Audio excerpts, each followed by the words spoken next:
Helfer, and we are doing a special edition, I guess, of Symmetry Live. We haven't done one of these in a while, mainly because we're all just really busy.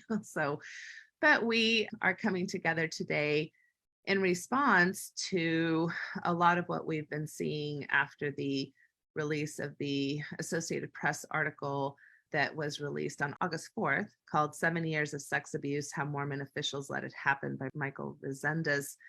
Kind of a bit of the aftermath of what we're seeing within our practice and social media, and kind of a lot of the pain and the hurt and the issues that are coming up, more than anything on what we colloquially call the couch of our spaces that we get to sit with on a daily basis after a story like this breaks. That is very, very troubling, of course, and difficult for our community.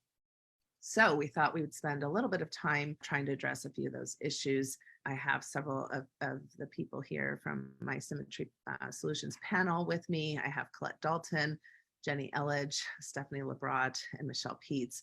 Three of them need to leave us at the top of the hour, so we'll try to get their thoughts in quickly, and Michelle and I will then kind of end. But we thought we frame it in the sense that we are seeing a lot of pain primarily from people who see themselves in the story themselves, right? So victims of what has been a lot of cover up in the LDS church, people who have come forward or have tried to get help as victims of sexual abuse, and for whatever reason, we're not really assisted in correct ways. We see that coming forward in anger. We see that coming forward in guilt. We see that coming forward in a lot of different ways. We also see that coming forward in guilt sometimes from ecclesiastical leaders themselves, like not knowing exactly how they should have acted at the time, or not knowing what resources they should have been able to access. So we're seeing a lot of that coming through in our offices, people who are really feeling like they let people down when they were in leadership positions, years ago. We're also seeing kind of a part of the population that is very shocked by what they're learning, like they were not aware of these kinds of happenings. So they're feeling very betrayed or hurt by their church and very let down, and almost kind of having like a bit of a faith crisis by what they're finding out. And then we're seeing a segment of the population that kind of just doesn't really believe the story, that are kind of in denial and coming maybe to the defense of the church and just saying this can't really be true and it's being exaggerated, or that the church is trying to, that they're trying to paint the church in a bad light.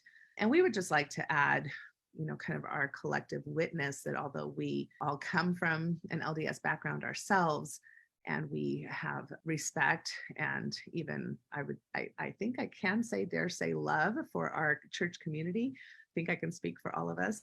And in that way, we also have all been critical of how the church has addressed cases of sexual abuse, and that this has been a chronic issue that we have seen throughout our professional careers.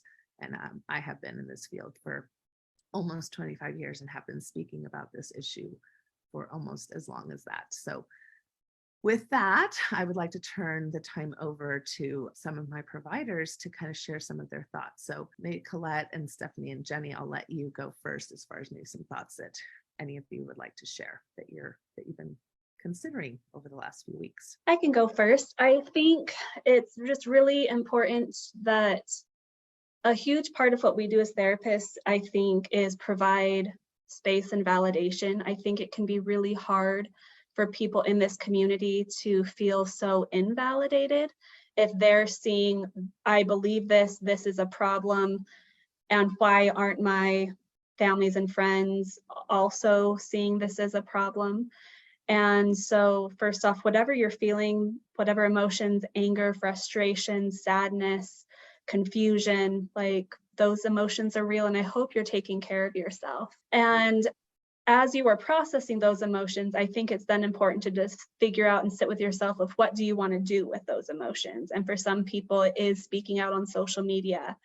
There's a rally tonight at the Utah State Capitol to take away clergy privilege so that clergy have to report any abuse, so things like this won't happen. For others, maybe it's talking to people in your sphere of influence, or maybe it's just journaling. Maybe it's doing some sort of ritual for yourself to release some of those feelings. And so I think it can be a really great time for you to explore yourself and what you need, and then potentially do something about it, so then you're not stuck in those feelings. So those are a few thoughts I had. Yeah, along those lines, I just want to validate that if you're having a lot of extreme emotions around this, I would say this is a subject worthy of extreme emotion. It's a subject that's definitely worthy of a lot of critical attention to bring more awareness about what is and has been happening with these victims who aren't being given the resources that they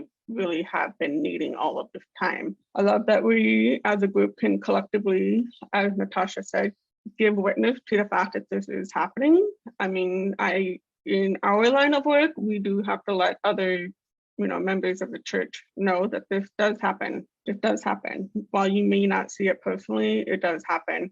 And so if you're experiencing any type of, surprise or resistance to the story, I would just invite you to consider that there are a collective group of, professionals and victim stories to consider here that are extremely valid. Secondly, if you're feeling any type of anger about what is happening, I say that is valid. That's really valid. Anger kind of informs you of what is not appropriate here, what injustice is happening. If you're noticing anger happening for you, you don't necessarily need to feel like I need to push that out of my life, but just notice what it is that it's teaching you.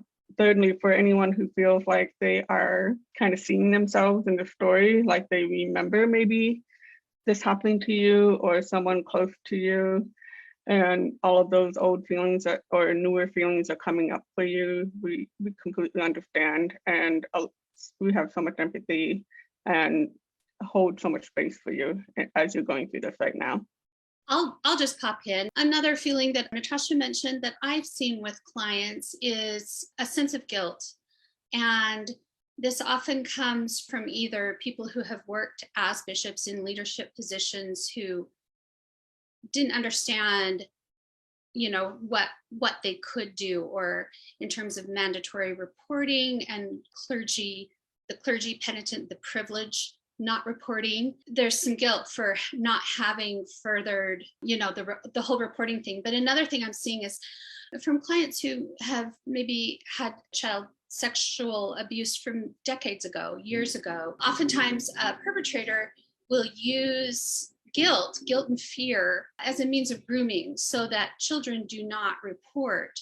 And a lot of times we have to work to try to help clients separate from that guilt and understand that any child sexual abuse is never in any degree the fault of the child in any abuse situation. And then sometimes I'm seeing the second layer come in, we finally understand that they have absolutely zero fault in the abuse, but then feeling like, well, I didn't report to the law. There weren't criminal charges, or I wasn't believed, so I didn't push further. And some of these people are almost feeling guilt now as they see, oh my gosh, this is still happening. And so again, I want to emphasize, this is a problem with a system. This is not in any way, shape, or form the fault of people who have either been abused and did not press charges or did not come forward more. This is 100% a problem with the system. Our systems, be they church or government, they are to protect us. And when there is a fault line in our systems, that is where the culpability lies. That is where we need to move in and fix it.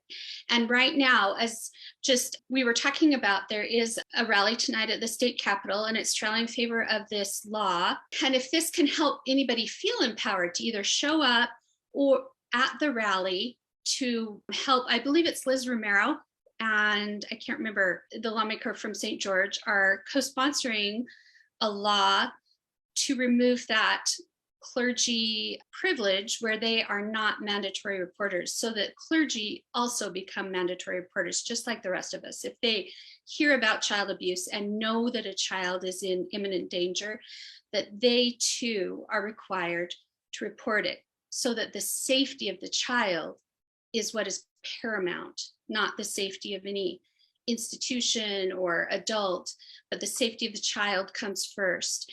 There again, there is that. If you can attend the rally, fantastic. If not, if you can contact your local representative, whoever they are, your state representative, this is a state-sponsored bill, and let them know that this is an important topic to you, that if you believe that even clergy need to be able to protect children in this situation, I think the more we can hear from people, the better chance there is of this law going through, and the more we can all feel empowered.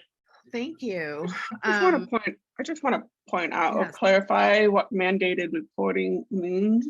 It means that someone who is an adult has information potentially about an abuse situation that's happening to a minor. You are to report that to a, your state agency, wherever that might be. It does not mean that you are now prosecuting that person. It does not mean that you are determining if what they are saying is accurate. That's the agency's responsibility. The job of the adult is what we're advocating for, because these are kids who can't advocate for themselves, so that when they share information and there's a knowledge of this, something is happening, there is another adult that just reports this to another agency. It's then the agency's job to investigate, not your own. So it's And not as scary as it might sound. And that is done anonymously, so nobody knows who did the reporting. And you're absolutely right. It is not our jobs as a community to be the investigators, and you don't have to be absolutely certain that something is happening in order to report. You need to have a sense or a concern or a worry that something is happening, and that is enough to be a mandated reporter. And in many states, clergy are mandated reporters, and in many countries, clergy are mandated reporters. So it is kind of dependent on the state. Here in Utah, we are not a clergy mandated reporting state, but in many states here in the United States, they are. So it is dependent, but really mandated reporting is something that can be true of any adult person. Any adult person can be a mandated reporter. There are certain professions where it is I guess it was mandatory that you report. Like we as therapists, we are mandatory. We have to report if we have a sense that something is happening to a minor. So we do not have a choice. But anybody can be a reporter as long as you're an adult. Or even, you can be a teenager and report something you're concerned about, right? So you don't even have to be an adult. You can report as a teen or a child. You can call 911 or call reporting services. So any other thoughts that either Colette or Jenny or Stephanie want to share, in particular, maybe things that you'd feel comfortable sharing that have come across your purview these last few weeks? Like what kinds of thoughts, or either in session or in social media, that have been shared with you that you feel like, wow, this is the pulse right now. Like this is the pulse of our community. This is what people are sharing or thinking about or suffering with. Well, I run in a lot of nuanced and post-Mormon circles, and that's where most of my clients are as well. And there's been a lot of hurt and anger with the church's responses. And so I did also want to address that. The church has had a couple statements saying the AP article is inaccurate. And there's been a lot of feelings about that. And I really appreciated people's takes saying, here's what the church should have said. The church should have said, we are taking these seriously. We never want people to be in an abusive situation. We are looking at our policy and going to start having clergy automatically report first before calling the helpline. In reality, it felt for a lot of people that I work with and people I talk to that the church just doubled down in kind of the church doesn't make apologies type stance. And that has been really, really hurtful. And that is completely valid if you are feeling anger and hurt over that. In my mind, one child, this AP article highlights, one family, and even that is too much. Even if it was just that one situation, which has been mentioned, it's not just the one situation. We can tell countless stories of the systemic abuses that happen within organizations. And so I just want to say, you're not alone if you have feelings that are uncomfortable around this, if there's cognitive dissonance, if you're feeling betrayed, hurt with some of these responses. In my mind, it's not a Christ-like thing to do to double down and say, oh no, they're wrong, instead of listening to valid criticism. Yes, thank you for that. Jenny. Other things that I'm seeing is just maybe a fear of like, I can't share, like I see myself in the story, or I want to be vocal about this, but I can't share that with my other believing members, a spouse or siblings or parents, because I am not going to get validated from them, or there's going to be pushback, or they'll just automatically defend the church, maybe even without reading the article. A lot of fear that's happening too, but you can probably find some common ground there, like, child sexual abuse is a crime. It's a crime across all states. So you can agree that when a crime is happening, it should not be happening. And let's figure out a resource to that. We actually do have the resources. However, I think the church has overcomplicated it too much because the resources are already here. We have agencies that are able to provide help already. We just have to be able to allow them to connect the dots. Well, not to mention the church has plenty of financial resources as well. So Stephanie, What about final thoughts from you? I guess another thing that I have seen is just general shock. Clients who have not necessarily experienced child abuse themselves, just that feeling of shock that we're in 2022, we're post the Me Too movement, and just having no idea that there wasn't already mandatory reporting in place for bishops, and help in that sense that children, there's been an assumption that in this day and age, of course children are getting help, of course people are reporting it. So I guess that's been another thing, is just kind of shock that we are still in a place where reputations are protected more than a child, and that there can be children who are not believed or listened to. Yes, right. And I'm always a little bit upset that I am not shocked. I'm always upset that for me, it's a bit of the opposite callous type of sensation, because these stories were shocking to me 20 plus years ago. But the ongoing sadness for me is how callous it is that I have to consistently hear about these things continually coming out. I don't want to necessarily say, ignore that there haven't been some improvements, but nowhere near the types of improvements that we have to see in order for systemic change to happen at a very, very global and, systemic level. So it has been incredibly disappointing to see the response of the church to this, and also to this article, but also the response, in general over the last decade to a problem that's so seeped with issues that affect our community at such a deep level. So thank you so much for joining us. I know all three of you have clients at the top of the hour, so thank you for the work that you do and for continuing to offer your work and services, and we will see you soon. Thank you for contributing, and Michelle and I will take it from here. So have a good one. All right, Michelle, let me just help you just say your first piece. What we've just been kind of silently sitting back. So what's your first kind of thoughts about this before you maybe even respond to what everybody else has said? First thoughts, yeah, I echo everything everyone else said. It's interesting to look at all the variety of responses that we're seeing that were listed off earlier, and to see that not everyone replies differently, right? Like some people go into quick denial, other people go into shock, other people go into pain, some people go into numbing, some people go heavily into it and want to study it further and learn more about it. Other people kind of are like, I don't want to touch that with a 10-foot pole. This is bringing up too much, which I think to me indicates that this is a really, like Jenny said earlier, like it's a topic that does bring up extreme emotions for good reason and shows that it's an important topic, but extremely difficult to address.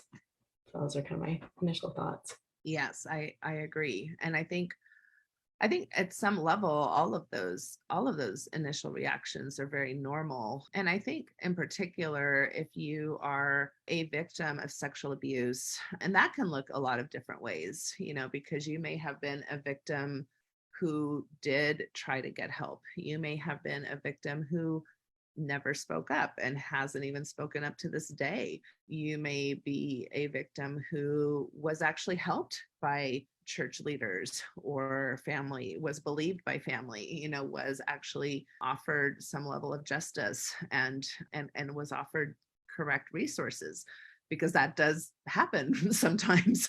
But you may also be a victim who was completely not believed, not supported, thrown back into a family system that consistently, chronically abused you. Or you may have yourself, maybe advocated for or lied in behalf of your family because you didn't want your family to get in trouble. There's so many complicated, very distressing situations that a victim themselves in hearing these stories or in having these stories be brought up can have a myriad of responses. So I think we just want to spend a little bit of time just normalizing that, helping people understand that feelings of guilt, feelings of regret, feelings of anger, feelings of relief, feelings of, kind of like dismissal, feelings of advocacy, I'm going to go fight, feelings of I'm going to go lie in bed for a week.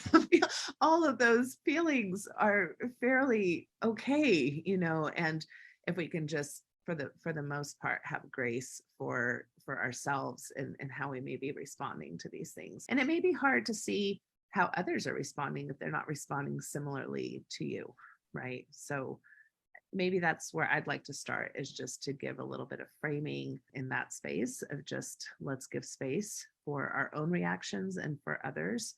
Although probably the reaction that I would challenge the most is if you are not a person who's like lived through this experience, and on top of it, you are apt to not believe it.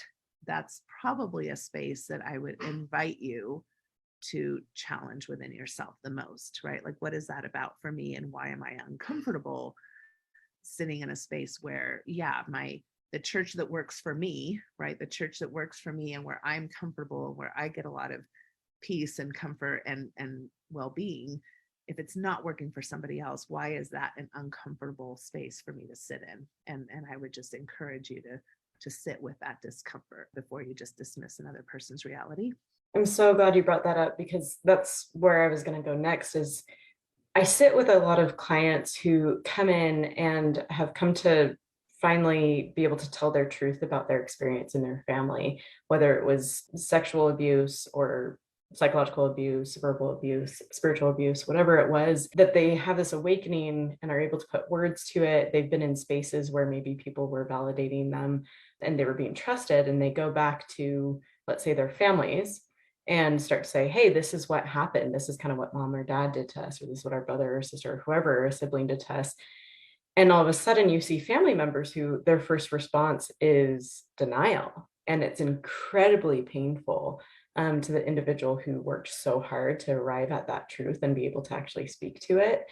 And so what you see is often very quickly these schisms occur in families, right? Where you've got the people who are like believing and are rallying around the accused perpetrator versus the people who start to believe the victim. I mean, this can tear families apart. And so it can definitely tear an organization like the church apart as well, where you've got people kind of like rallying around both sides. Typically, when I work with clients who are going through this, whether it's with the church or with their own families, one of the conversations we always have is around like, how hard do you want to fight to convince people who are showing you that they don't want to listen? Is that worth those relationships? Is that worth your own story? Or like, is your energy better spent with people who do believe you?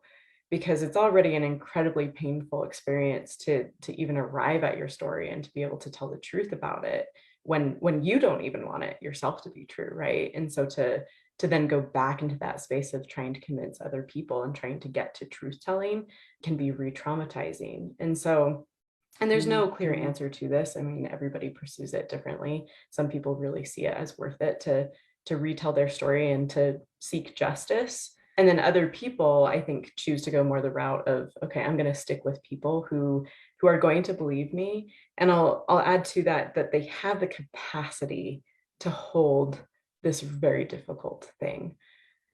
I think there are a lot of people out there who it's not even so much that they're not willing to believe it, it's that maybe they're not ready to receive it for whatever reason. And sometimes years down the line, then they kind of circle back and say, I'm sorry.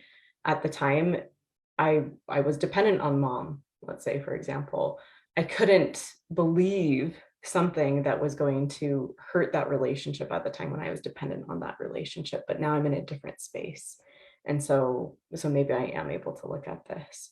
So there are very valid reasons why our brains kind of go to this place of not my family member, not my family system, not my church organization, when we are dependent on those relationships in our own lives. And so I think to hold some grace for those people who don't believe us is a really, really difficult process when you're already experiencing so much pain from not being believed. But I think it can provide a certain sense of resilience in terms of, okay, maybe I don't have to lose these relationships forever. Maybe this person is going through their own thing. But as for me right now, what is good for me might be to be around those who trust my story. Yeah, for sure. And also just kind of time, right? So anytime that you're going through a new trigger. So when we think about trauma in general, sometimes there's like what we might consider one-time traumas, like the tornado hit this morning, right? But then there's what we might consider ongoing traumas, which is the reminders, right? The reminders of trauma, or the, like you're saying, the people that disappoint us when they don't believe us, or the news article that just came out, right? And so these are the kind of the ongoing chronic things that, as we're trying to leave something behind and get past it and move on with our lives, darn it, it's like, there's something again reminding me, right, of this really dark or hard time in my life, which I think is it compounds. In fact, I think that's the term, compounded trauma, right? It compounds, and that affects our physiology. It affects our emotions. It affects our ability to function. So it may be that you're noticing that it's more difficult to go to work these last few weeks. It's more difficult to parent. It's more difficult to have sex. It's more difficult to, you may be more irritable. You may not feel as connected to your partner. That's again, those are kind of normal parts of having something like this article come out. Even though it's good, it's a good thing, right? We need exposure. It's usually news stories and lawsuits and, kind of these unfortunate, really big moments in a community for long-lasting change to happen. We saw this in the Catholic Church, right? With a lot of the shifts that have happened there and that are still needing to happen there. They're by no means, 100% on point with how they're dealing with things either. But it's usually these big moments that are necessitating change. But yet that comes at a cost to the same people who've been bearing the cost to begin with. And I just think that's a really unfortunate ongoing tragedy for victims and for the people in the community who are bearing that burden. So I just want to validate that and name that, and hopefully have people, if we name it, we can usually at least recognize it and then hopefully deal with it a little bit better. I also want to just usually say, for some people, getting through that process can look very different. For some people, it's fighting and advocating, like, several people mentioned there's a rally tonight, 6:30 at the Utah Capitol. If that helps, if it helps to get your body out there and yell and carry a sign and put your name to a petition, and sometimes that can be really cathartic, like I'm doing something about this, and it can feel like really motivating and like intentional. Great. But for some people, that kind of movement is actually counterintuitive to their healing process. Some people really need quiet and peace and like introspection and finding like a safe space to feel, cozy and blanketed and, something much different than that type of energy. So I think it's really looking inward too about what do I need right now? And that can even look different at different chapters of your life too. Like what you need this week may look very different than what you need a year or two or even 10 from now. So I don't know if you have anything to add to all that, Michelle, but Yeah, I'm so glad you bring that up because, it's easy for us to conceptualize that we are impacted by the relationships we have with other people. And sometimes we don't think of the impact of our relationship with the media and with larger social movements and whatnot. I think my clients have really taught me to start paying attention to that as a relationship because, yeah, when this news article dropped, I had multiple clients who were kind of saying, this was really validating. And then I burned out real fast. And so we've had to have conversations around like, okay, is this something that's helpful for you right now to go deeper into and to read all the things online, hear everyone's stories? Or, yeah, do you need to take a step back? And maybe just having read that one article was enough for you to know, okay, this is kind of happening. And I know there's a rally going on right now. I'm glad, good for those people. I'm staying home tonight. Yeah, wrapped in that blanket, like you said. And so I'm so glad you mentioned that because I think our minds don't naturally go to the idea of, I can give myself permission to kind of unplug from all of this and not pay attention to what's happening because it's too difficult for me. Mm-hmm. Yeah.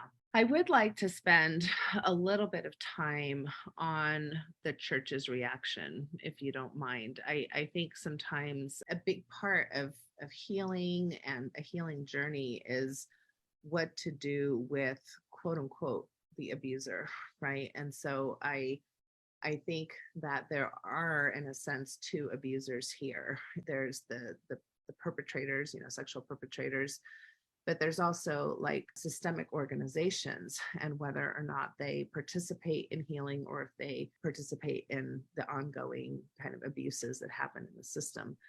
And although I agree with the church, in the abstract, that I think the church has good intentions, and I think the church, as a large vision statement would say, of course, we're against abuse, and I do think that that's a value that we probably all share. I do not think that the church has a history as an organization of really understanding best practice on how to really do good trauma-informed care for victims and how to really alleviate pain and suffering and offer things that would be considered good, good practice, like in a mental health perspective, if that makes sense, which unfortunately then, adds to the burden of healing for those who are in most need of it, which I don't think the church necessarily wakes up every morning and says, that's our goal. But unfortunately, I'm like always like going, oh my gosh, like, I think that's what they're doing. So I think some of the things, and several of the other providers mention some of the things. So when an organization responds to something like this by immediately becoming defensive, for example, by saying, we do not agree with these critiques. We are going to only tell you the wonderful ways we are trying to solve these problems, or that we are on top of it. And then they, there's this article in the Deseret News by an attorney who themselves was sexually abused. And it's this big kind of long sob story about their story and how they're trying to do the best they can on the hotline. These are what I would consider gaslighting ways of really putting victims in their place of, you don't have a right to complain or try to make the system better or to say that the system hurt you, because we have good intentions. And of course, we would never want to hurt you. And we're doing our best. So everybody just needs to be really quiet, which is kind of one of the hallmarks of abusive systems to begin with. You can kind of see this in family systems. You know, if you can kind of think of a family, most moms and dads probably don't get up in the morning and go, I really want to abuse my kids today. Most moms and dads probably would say, I love my kids. At the same time, many moms and dads can act in abusive ways. I would even say there have been times I have gotten in She-Hulk moments, right? Or, you know, moments that I have not acted my best as a parent. And if I'm not willing to be very careful and very intentional and very aware of how I can cause harm to my children, if I immediately get defensive and say, no, but I love you. No, but I care for you. No, but I don't want to harm you, and shut my children down when they say, hey, mom, you are maybe hurting me, I am actually causing more harm. So I don't know what you can add to that conversation of what you're seeing. Yeah, you're making me think of the whole idea of like, beware of organizations or systems that are focused wholly on intentions, because we can all look at our intentions and say, like, we have good intentions, right? And when you look at the LDS Church, like, of course they have nothing but good intentions, right? Their whole mission as a church is to improve people and make them better. There's this idea of eternal progression in order to achieve this loftier goal of being all united, some kind of celestial glory, right? Where we're happy. And so, I mean, talk about good intentions, but I think the problem lies there where if we stop the conversation at, we have good intentions, we care about these victims, we don't want to do harm, and we let the conversation end there, well, then we overlook all of the impact. And so I think we can look at intention in order to hold ourselves in compassion. I think we all need that to say, none of us want to cause harm.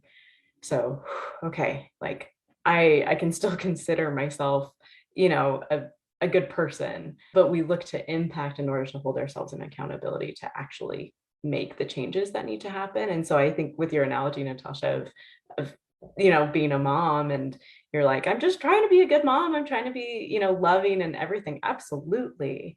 And, you know, anyone can appreciate that in a parent.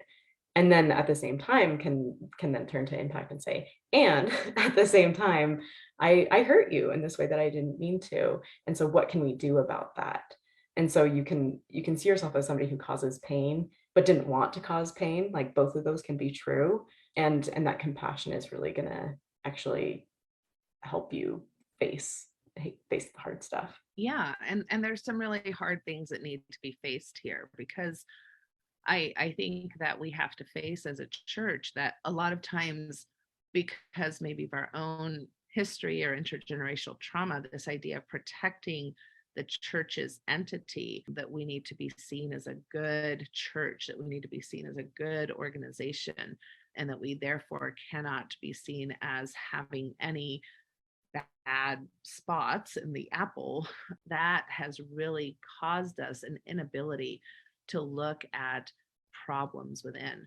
And this has left victims at huge disadvantage when we, as an entity, quite frankly, come to the aid of primarily priesthood leaders to help them either repent or get past criminal parts of their behavior and be forgiven through gospel principles, when really there need to be mental health and sexual offender treatment protocols in place, and ways that we know how to best deal through community resources and also policing resources and sex offender resources, which I'm not saying are perfect either. You know, these are all systems that need help in our society, but they are the best we have in a very complicated issue that have to put the priority of safety for the victim first, and also have to prioritize the safety and the treatment of the perpetrator, but not first, the victim first, right? And so, and right now, how that is done in our church is reversed, right? So the safety and the well-being and the salvation and the forgiveness of the perpetrators actually coming before the victim. And victims are expected to forgive and live and, be in ministry with and in fellowship with the very people who are causing much, much harm with them, both in family and community systems. And that's a problem we have kind of outside of Mormonism as well, but it has lingered longer in Mormonism than it is lingering in our outside communities. And that has to be addressed, because then the onus of the responsibility is being put inappropriately and very traumatically on particularly minors to make decisions about contact with abusers that should not be their decisions to make. We as the adults need to be making those decisions for them, and not from this lens of, forgiveness or guilt or family responsibility that's often placed on victims. So these are very, very traumatic added layers of trauma, because if you think about the sexual trauma, that's trauma enough. But then when you add the layers of guilt and family and loyalty and community and forgiveness, those are added layers of trauma that's being placed on the burden of the psychology of these people who are oftentimes trying to balance these very, very complex relational dynamics that are happening within these communities. So this is where the church has to turn over their authority. This cannot be something that a hotline that the church has no business, has no training, has no governmental or regulatory process to govern. They cannot have bishops or church leaders calling a hotline that has no regulatory process through trauma-informed or government agency or regulation. That just has to end. That cannot happen anymore. We as the members of the church cannot allow for that anymore and consider our children or our communities to be safe. And for the church to say we are doing everything in our power is just, well-intentioned or not, they have to face the reality that that is a lie. That is not something that can come from their space, and that we can say that is not something that can be held up as something that is okay to be said. So these are the things that we as mental health professionals who love our community, who want to support our church, who want to support the members in this community, have to be able to say, have to be able to talk about, have to be able to support the people without hopefully being seen as anti, as people who want to bring down the church, as people who are not supportive. We are actually very supportive. We serve the Mormon community every day in our work in lots of ways. And I don't know, Michelle, what you'd like to add to all of that. I know I can get on my soapboxes, so. Yeah, I'm just going to add that I could see the church being in this bind where like they want to be seen as good, right? And when you want to be seen as good, and that's kind of your way of establishing legitimacy, then it can be terrifying to say, we made a mistake. And I think we're seeing this really big shift in, especially like between generations, and as information flows more easily now, where before authority was kind of perceived as being this entity is always correct and therefore we trust it. And now we're seeing this value develop around this organization or this entity is honest and is admitting to their mistakes, and therefore it's more trustworthy, or it's more, it's got more validity to it. And so I think we're stuck in this like really tricky place where we're trying to shift more to transparency. We're trying to shift more to being imperfect and actually that being what gives us legitimacy. And I hope that this is just one of many situations where we get to practice that shift. We get to say, yes, we made mistakes. And hopefully you can trust us more because we're being open about that rather than trying to pretend they don't exist at all. Exactly. And that's unfortunately, that's exactly right. I think that the church could actually be more trustworthy and be more healthy if it could just say, yeah, we're not perfect, which it isn't, and we all know it. And I don't think that's ever been, a requirement for the church to be perfect.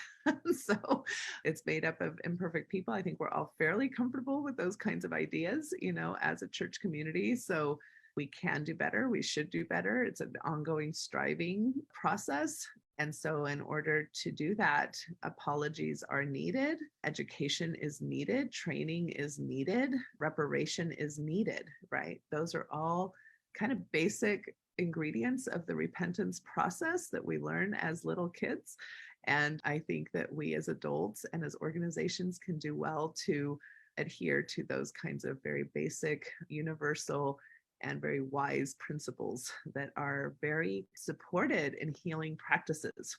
We know that people heal better when they have repentance principles in hand, especially when other people who have been hurtful to them are willing to own that, apologize, and do repair work. So that would go a long way for victims if the church could act in ways that would be repair-like instead of defensive and gaslighting. So we consistently, I think, as mental health professionals, are inviting the church, and not just our church, but any church who has caught. We are not the only church in this pickle. We're not the only organization in this pickle. We're constantly inviting organizations to do repair work with vulnerable populations that have been harmed by the systems within that organization. So any last thoughts that you would like to share before we sound off today, Michelle? I don't think so, other than just to say along the lines earlier of it's important to find spaces where your story can be heard. As mental health professionals, that is our job, right? Is to not play detective, to not figure out who's telling the truth, who's not, is the story valid or not. We're here to really help clients feel like their story is worth hearing and that their emotions can be held and aren't too much. And so I take that role so seriously as a therapist, to be able to just be a space where people don't have to feel crazy in a world where sometimes other people may make them feel that way. Yeah, for sure. And those are, so I mean, maybe we can share a few resources. And thank you, Brian and Charles and Lisa, for watching. Everybody says they're watching, so thank you for that. There's the organization called RAINN, RAINN.org. They are the largest anti-sexual violence organization in this country, anyway, in the United States of America. We also have the Mormon Mental Health Association that we are a part of. It's an organization that me and several colleagues founded about 7 or 8 years ago that would help have ethical, cultural competence services through mental health professionals that knew how to do good ethical work, regardless of where you're at on the spectrum of Mormonism, whether you've left Mormonism, whether you are, an active member. So we want to really offer good services regardless of where you're at there. So especially on this topic, you'd want somebody who really understands where you're coming from. We're Symmetry Solutions. You can find us at getmormonhelp.com and symmetrysouls.com. Those are both of our URLs. And we're also happy to, if we're not a good fit, we always try to help you find a good fit. So contact us whether you want to see us or not. We have a variety of providers, and we do specialize in areas of sexuality, sexual trauma, intersections of faith, and we're very familiar with these issues that have to do with the LDS Church. So those are some resources, right? I also run the Mormon Sex Info podcast and the Mormon Mental Health podcast. So those are podcasts both that have covered some of these topics in the past. But reach out, and there's lots of other resources. If you know resources that are out there, please share them on the thread as well. We'd love to hear what other things have been helpful to you, or if you're, aware of something that you're running, we always love to share the spotlight. Or if you're a therapist that works in these areas, please feel free to share. We're not a pie type place. We're a growth-minded place. We're not in competition. We're in growth with everybody. And also tonight, yeah, for those who are here in Utah and you are feeling passionate and feeling that energy, like you want to move and move your body, we are gathering. We're gathering at 6:30 p.m. at the Salt Lake City Capitol. I will be speaking, as well as several other people, including Angela Romero, and she's going to be speaking about this, trying to shift this idea of having clergy be mandatory reporters. And a little bit of a caveat with LDS clergy is that LDS bishops are not official clergy. That's a little bit of a loophole that the Mormon Church has been able to do in certain states because they're not professionally trained clergy. So even in some states where clergy are mandatory reporters, sometimes Mormon bishops don't necessarily fit that definition because we're a lay leadership. So these are the types of things that we need to start educating ourselves about and start understanding so that we can make sure that bishops and congregants are safe in being able to, one, feel safe as bishops, and two, feel safe as congregants in these very important roles, because we know that people who are both in domestic violence and sexual abuse and physical abuse and any type of abuse situation are usually more likely to go to an ecclesiastical leader first than they are many times to a school counselor and or a therapist and or even a family member. Oftentimes a church leader is the first person somebody might feel comfortable going to. So we have to have our ecclesiastical leaders access to the best training, the best resources, the best confidence that they know what to do in those situations. And right now we are not in that space. So yeah, let's work together to get into better spaces, because church communities can be very important. They can be very instrumental in helping people. So let's help our community be better at that. Thank you, everybody. Take care of yourselves. Bye.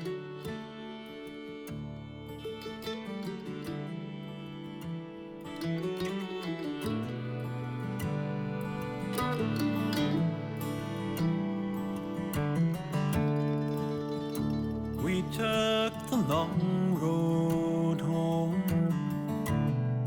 turned minutes into miles, and as the evening traveled on, the sunset bathed your smile. We stopped beneath the desert stars, wrapped in each other's arms. Was as simple as I love you, an ordinary, extraordinary truth.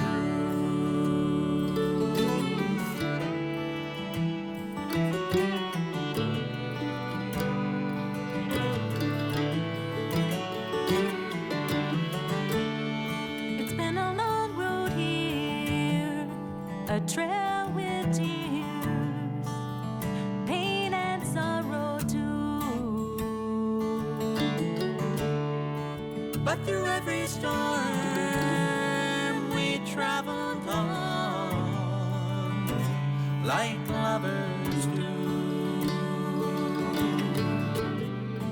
And if sometimes we fell apart, we always came back home.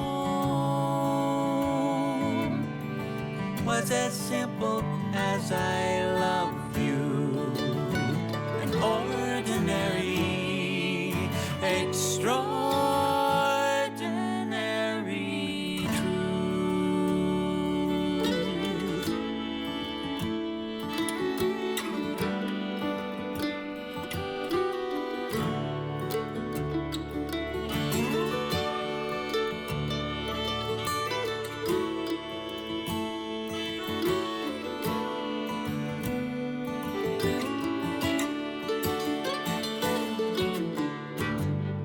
Some people say love is blind and forever is too long.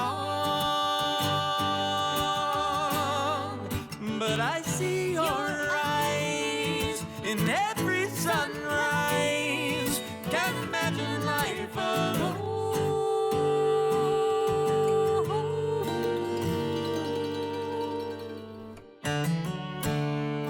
Let's take the long road on together until we're gone. Want you by my side till the day I die and into the beyond. It's as simple as our love is. That's how I wanna go, all wrapped up in the arms of our extraordinary. It's nothing ordinary love.